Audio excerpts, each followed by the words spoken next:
చంద్రబాబు గారి విజన్లో ఒక కీలకమైనటువంటిది అంటే ప్రతి ఇల్లు విద్యుత్ ప్లాంటే. 29 లక్షల గృహాలకు సోలార్ ప్యానెల్స్ ఏర్పాటు చేస్తాం. స్వర్ణాంధ్ర విజన్ డాక్యుమెంట్లో ఇది లక్ష్య నిర్దేశం. 2029 నాటికి 10 లక్షలకు రూఫ్ టాప్ సోలార్ ప్యానెల్ అమర్చే లక్ష్యంగా కార్యాచరణ రూపొందిస్తాం. ప్రతి ఇంటి నుంచి ఉత్పత్తి అయ్యే సోలార్ విద్యుత్తును గృహావసరాలకు సరిపోను మిగిలిన కరెంటును గ్రిడ్కి అనుసంధానిస్తారు. పగటిపూట ఉత్పత్తి అయ్యే విద్యుత్తును గ్రిడ్కి పంపి రాత్రి సమయంలో వాడుకునే వెసులుబాటు కల్పిస్తారు. దీని మూలంగా స్థానిక ఫీడర్ మీద విద్యుత్ డిమాండ్ హెచ్చు తగ్గుల వల్ల కలిగే ఒత్తిడిని నివారించగలుగుతారు.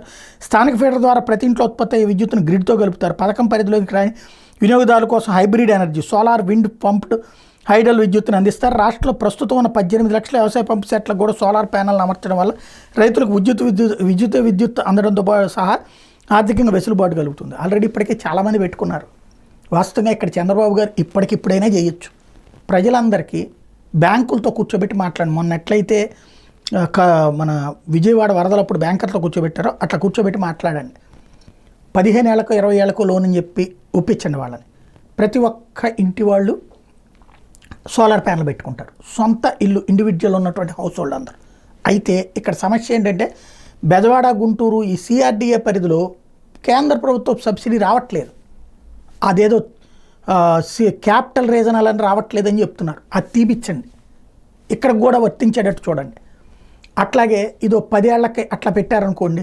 ఫర్ ఎగ్జాంపుల్ ఒక 3 లక్షలు పడుతుంది సోలార్ మినిమం ఒక ఇంటికి మధ్యతరగతి ఇళ్ళకి. ఎందుకంటే లేబర్ ఇళ్లలో ఇది పెట్టుకోరు. అది ప్రభుత్వం ఫ్రీగా ఇవ్వండి లేబర్ ఇళ్ళకి. అట్లాగే మధ్యతరగతి వాళ్ళే పెట్టించుకుంటారు. 3 లక్షల దాకా పడుతుంది మినిమం. 300 యూనిట్లు 400 యూనిట్లు.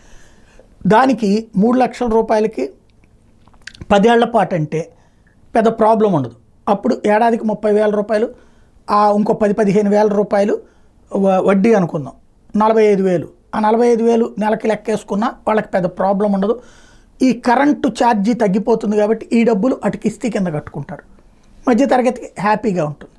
అదే సందర్భంలో ప్రభుత్వానికి బయట నుంచి అదనంగా కొనే భారం ఉండదు. ఇది ప్రభుత్వం కనుక సీరియస్గా చేస్తే, ఎందుకంటే ఇప్పటికీ కొంతమంది సొంత డబ్బులు పెట్టుకుంటున్నారు. దేశవ్యాప్తంగా ఇది ఆల్రెడీ ఉంది.